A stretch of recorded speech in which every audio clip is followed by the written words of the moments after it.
গত পরশুদিন কিভাবে আমার ক্রিকেট বোর্ড দখল করে ফেললো। বলা ছিল রিপাবলিকের কথা, কিন্তু কায়েম করলেন রাজতন্ত্র। আপনার পারিবারিক রাজতন্ত্র কায়েম করলেন। নেপালের কথা মনে নাই? নেপালের আন্দোলন কোথায় শুরু হয়েছিল? আপনাদেরকে মনে করিয়ে দিচ্ছি, এই নেপোকিটদেরকে বাংলাদেশের তরুণরা আবার প্রতিরোধ করবে ইনশাআল্লাহ। বাংলাদেশের ইতিহাস সাক্ষী, these are not tolerated for years and years, for hundreds of years. These have been evident for the nation and the students. These have been the place for evidence. This had happened in the past and it shall happen in the future for the same given reason. এটা হইতেই হবে। এটা মুক্তির লড়াইয়ের অঙ্গীকার ছিল আমাদের।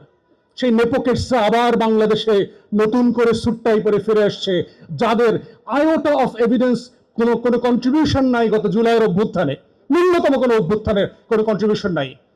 Exactly দেখেন ৭২-এর সংবিধানে কিভাবে আমাদের সাথে প্রতারণা করলো। বলা ছিল একটা গণতান্ত্রিক রাষ্ট্রের কথা স্বাধীনতার ঘোষণাপত্রে ছিল।